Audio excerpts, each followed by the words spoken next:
세상에, 여러분, 요즘 중국 소식 보셨나요?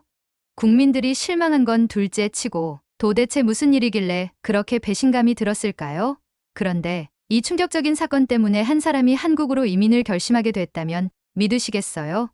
오늘은 그 이야기를 들려드릴게요. 오늘 사연은 저희 구독자분 중 한 분이 직접 보내주신 실제 이야기인데요. 중국에서의 고달픈 현실과 뜻밖의 한국 경험이 그녀의 삶을 완전히 바꿔버렸다고 해요. 이야기를 듣고 나면 와, 한국 대단하다 소리가 절로 나올 거예요. 구독과 좋아요 잊지 마시고요. 그럼 바로 사연 시작합니다. 저는 뉴메일인 려메일린 32살 중국 베이징에서 태어나고 자란 평범한 회사원이었습니다. 부모님은 평범한 중산층으로 어릴 적부터 늘 중국은 세계에서 가장 빠르게 성장하는 나라야. 내가 열심히 노력하면 더 좋은 삶을 살 수 있을 거야. 라고 말씀하시곤 했습니다. 그런 말을 들으며 자라온 저에게 중국은 기회의 땅이자 자부심 그 자체였습니다. 그러나 대학을 졸업하고 대기업에 취직한 뒤로 저는 그 자부심이 조금씩 흔들리기 시작했어요. 겉으로는 번듯한 건물과 번화한 도시의 모습이었지만 제 삶은 점점 피폐해지고 있었습니다. 제가 일하던 회사는 누구나 들어가고 싶어하는 IT 대기업이었습니다. 하지만 내부로 들어가 보니 현실은 달랐습니다. 매일 밤 10시까지 야근은 기본이었고 휴일에도 업무 지시가 이어졌습니다. 상사들은 결과만 중요시했고 직원들의 건강이나 사생활 따위에는 전혀 신경 쓰지 않았습니다. 매일인 이번 주말에도 나와서 프로젝트 검토해. 하지만 팀장님, 주말은 가족 모임이 있어서. 회사를 가족처럼 생각하라고 했잖아. 여기서 일하는 게 내 인생이야. 그 말에 아무 말도 못하고 고개를 끄덕이는 제 모습을 보며 제 자신이 한심하게 느껴졌습니다. 회사 사람들은 하나같이 여기가 싫으면 다른 데로 가라며 차갑게 말했습니다. 하지만 현실적으로 다른 회사를 찾아도 조건은 크게 다르지 않았어요. 그렇게 하루하루를 견디며 버티던 어느 날 회사에서 큰 프로젝트를 진행하게 되었습니다. 이번 프로젝트는 회사 전체가 주목하는 중요한 일이었는데 진행 과정에서 문제가 생기며 결국 실패로 끝났습니다. 그리고 그 책임은 고스란히 저희 팀에게 돌아왔습니다. 상사는 제 책상을 쾅 치며 소리쳤습니다. 이게 뭐야? 어떻게 이런 실수를 저지를 수 있어? 죄송합니다.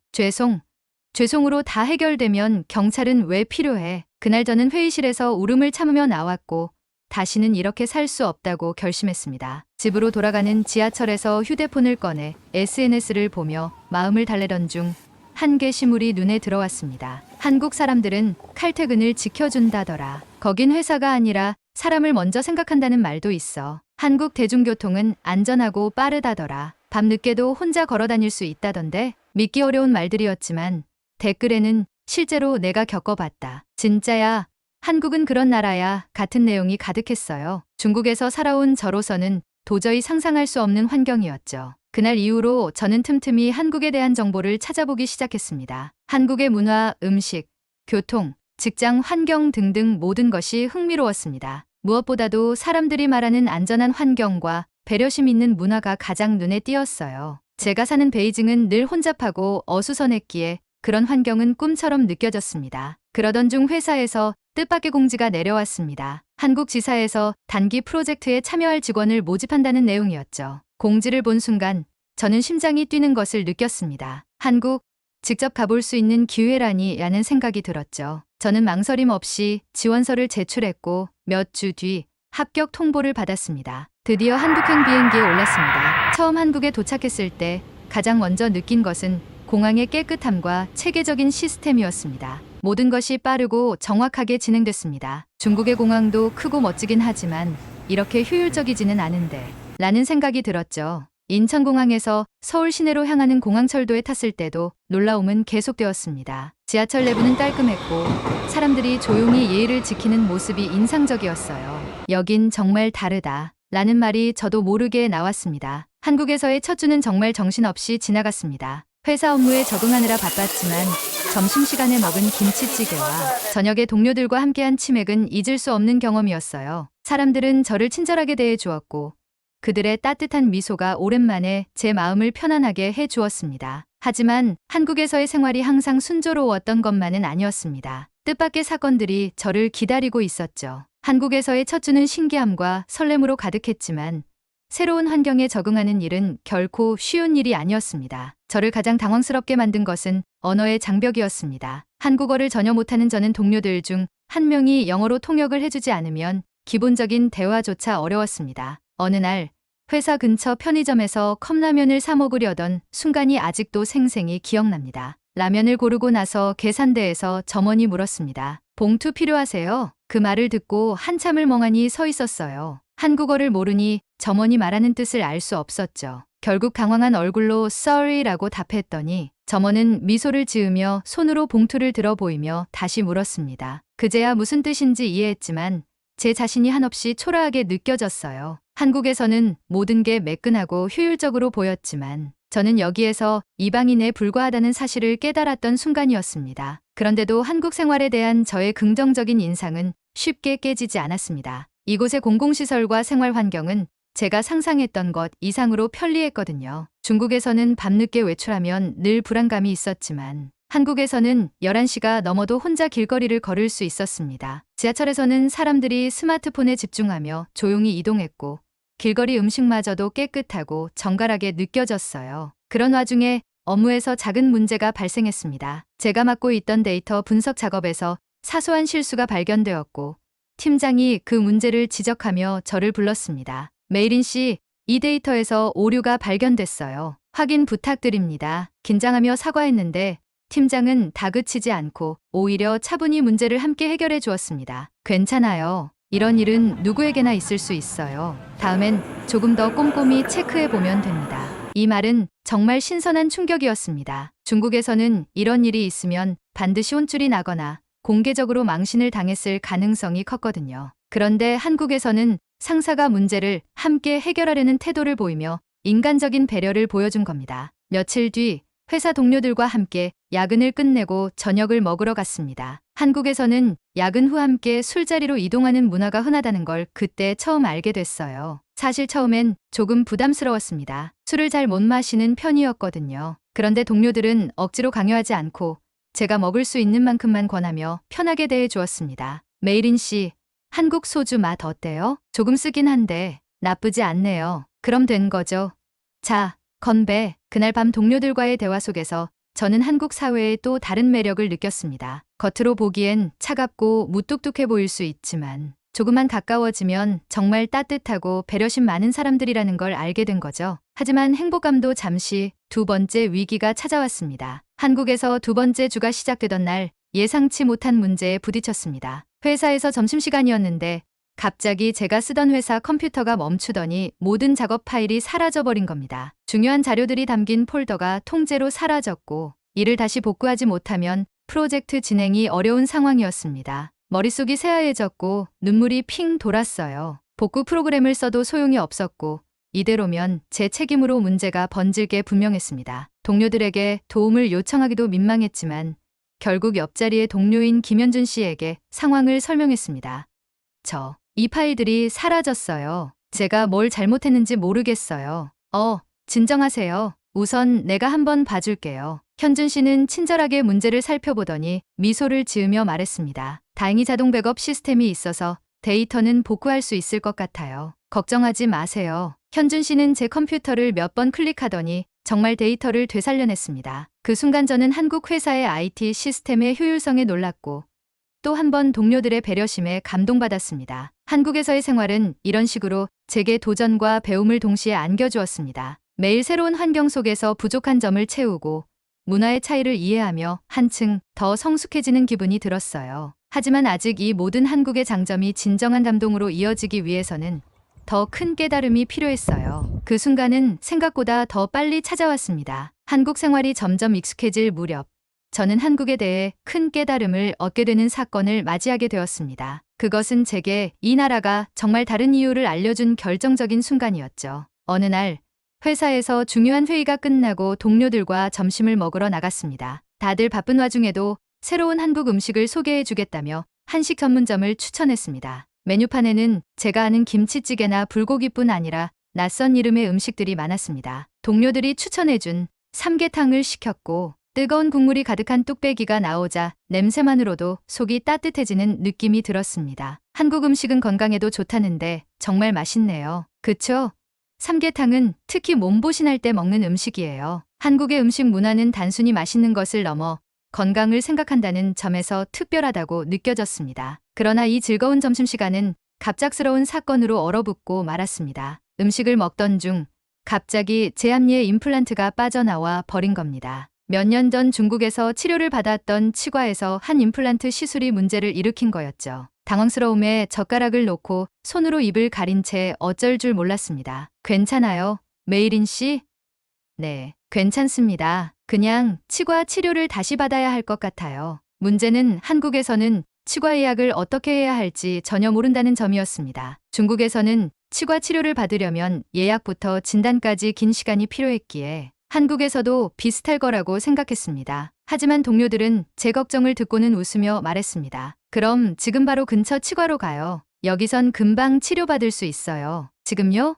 바로 가능한가요? 그럼요. 한국 치과는 예약 없이도 바로 진료 가능한 곳이 많아요. 점심시간에 다녀와도 될걸요? 처음에는 믿기 힘들었지만 동료 중 한 명이 직접 검색해주며 회사 근처의 치과를 찾아줬습니다. 그는 제게 같이 주겠다고 했고 저는 속으로 한국 사람들은 정말 친절하구나라는 생각을 했습니다. 치과에 도착하니 놀라운 일이 기다리고 있었습니다. 대기 시간은 거의 없었고 직원들은 저를 보자마자 간단한 진료 신청서를 작성하도록 도와주었습니다. 한국의 병원은 모든 것이 체계적이고 빠르게 진행되었죠. 치료는 간단합니다. 임플란트를 고정해드리고 문제가 없는지 확인하겠습니다. 치과 의사는 차분한 말투로 설명하며 마치 오랜 환자를 대하듯 친절했습니다. 불과 30분 만에 모든 치료가 끝났고 결과는 완벽했습니다. 그러나 가장 큰 충격은 치료비를 계산할 때였습니다. 중국에서는 치과 치료 비용이 어마어마했기에 이번에도 큰돈을 준비해야 한다고 생각했죠. 그런데 진료비를 들었을 때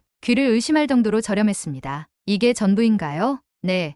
한국은 건강보험이 잘 되어 있어서 외국인도 합리적인 가격으로 치료받으실 수 있어요. 그 순간 저는 너무 놀라서 잠시 말을 잇지 못했습니다. 중국에서 비슷한 치료를 받으려면 몇 배의 비용이 들었을 겁니다. 게다가 중국에서는 예약 대기 시간이 길어 치료를 받기까지 몇 주가 걸렸을 테고요. 한국의 의료 시스템은 단순히 빠르고 저렴한 것을 넘어 환자를 배려하는 구조라는 느낌이 들었습니다. 치과를 나와 동료와 함께 회사로 돌아가는 길. 저는 한국이 얼마나 다른지 깊이 생각하게 되었습니다. 한국 사람들은 도움을 주는 것을 당연하게 여기며 시스템은 사람들의 삶을 편하게 만들기 위해 설계되어 있었습니다. 반면 제가 살던 중국에서는 개인이 시스템에 적응해야 한다는 인상이 강했죠. 그날 저녁 집에서 혼자 앉아 치과에서의 경험을 곱씹으며 한국에서의 삶을 다시 생각해 보았습니다. 여기는 단순히 발전된 나라가 아니라 사람들의 일상까지도 세심히 고려한 나라였습니다. 저는 이곳에서 더 많은 것을 배우고 싶다는 생각이 들었습니다. 하지만 한국에서의 생활은 저에게 또 다른 시련을 준비하고 있었습니다. 그것은 제가 한국을 더 깊이 이해하게 만드는 계기가 될 일이었죠. 한국에서의 생활이 한 달을 넘어가면서 저는 점점 이곳에 매료되었습니다. 그러나 한국을 더 깊이 이해하게 만든 결정적인 사건은 그로부터 며칠 뒤에 벌어졌습니다. 그날은 토요일이었고 처음으로 혼자 한국의 거리를 둘러보기로 했습니다. 회사 근처의 전통시장을 방문해보고 싶었거든요. 시장은 활기가 넘쳤고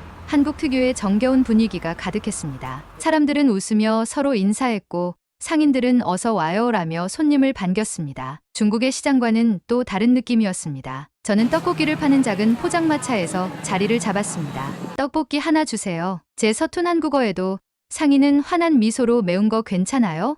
라고 물었습니다. 저는 고개를 끄덕이며 떡볶이를 기다렸고 드디어 맛보니 그 매콤하고 달콤한 맛에 깜짝 놀랐습니다. 이게 그 유명한 떡볶이구나 라며 감탄했죠. 그러나 행복도 잠시 지갑을 꺼내려던 순간 제가 가진 가방이 보이지 않는 겁니다. 어디선가 잃어버린 걸까?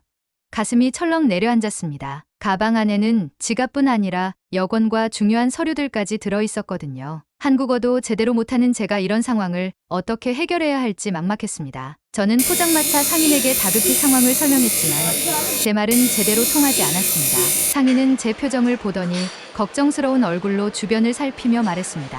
잠깐만 기다리세요. 경찰에 연락할게요. 그렇게 몇 분 후 경찰이 도착했습니다. 영어를 할 줄 아는 경찰관이 제가 겪은 일을 차분히 물었고 시장 내 CCTV를 확인하자며 저를 데리고 갔습니다. 경찰은 빠르고 체계적으로 움직였고 저는 그 모습에 조금 안심할 수 있었습니다. 경찰서에서 기다리던 중 휴대폰이 울렸습니다. 화면에는 낯선 번호가 떠 있었지만 혹시나 하는 마음에 전화를 받았습니다. 여보세요? 안녕하세요. 시장 근처에서 가방을 발견해서 연락드렸습니다. 혹시 메이린 씨 맞으신가요? 가방을 주운 사람이 경찰에 신고해 제 연락처를 받았다는 겁니다. 저는 그 길로 가방을 찾으러 갔고 모든 물건이 그대로 남아있는 것을 보고 감동했습니다. 어떻게 저를 찾아주셨나요? 가방 안에 명함이 있었어요. 다행히 연락이 닿아서 정말 다행이에요. 이 사건은 저에게 한국 사회의 따뜻함과 책임감을 다시 한번 느끼게 해주었습니다. 물건을 잃어버렸을 때 저는 중국에서는 이런 일이 복잡한 절차와 긴 대기 끝에나 해결될 것이라 생각했지만 한국에서는 이웃과 시스템이 함께 문제를 해결해 주었습니다. 그날 밤 저는 부모님께 전화를 걸어 한국에서의 경험을 이야기했습니다. 엄마, 여기 사람들은 정말 친절하고 무엇보다 시스템이 잘 갖춰져 있어서 큰일도 금방 해결돼요. 그렇구나. 내가 거기서 안전하고 행복하다니 우리도 안심이 된다. 부모님과의 통화를 마치고 나니 제 마음 한편에서 새로운 꿈이 싹트고 있음을 느꼈습니다. 한국에서의 생활이 제 삶을 바꿔놓고 있다는 것을 깨달았던 겁니다. 이후로도 한국에서의 하루하루는 작은 놀라움과 배움의 연속이었습니다. 지하철에서 낯선 할머니가 제게 앉아도 돼요라며 자리를 권하시던 따뜻한 모습, 편의점 아르바이트생이 외국인인 저를 배려하며 세심히 설명해 주던 친절함, 공공기관에서의 신속한 일 처리까지 한국은 단순히 발전된 나라가 아니라 사람을 중심으로 한 나라라는 생각이 들었습니다. 한국에서의 마지막 주, 저는 이곳에서 배운 것들을 떠올리며 혼자만의 시간을 가졌습니다. 인천대교가 보이는 곳에 앉아 바다를 바라보며 생각했습니다. 한국은 정말 내가 상상했던 것 이상의 나라야. 만약 이곳에서 오래 살 수 있다면 정말 행복할 것 같아. 그날 밤 저는 중요한 결심을 내렸습니다. 한국으로 다시 돌아와서 이곳에서 제 새로운 삶을 시작하겠다는 것이었죠. 지금 저는 중국으로 돌아온 뒤 한국에서의 생활을 준비하고 있습니다. 한국어 학원에 등록해 언어를 배우고 한국에 취업할 기회도 알아보고 있어요. 한국에서의 경험은 제 인생을 바꿔 놓았고 앞으로의 삶의 새로운 목표를 제시해 주었습니다. 여러분, 오늘 사연 어떠셨나요?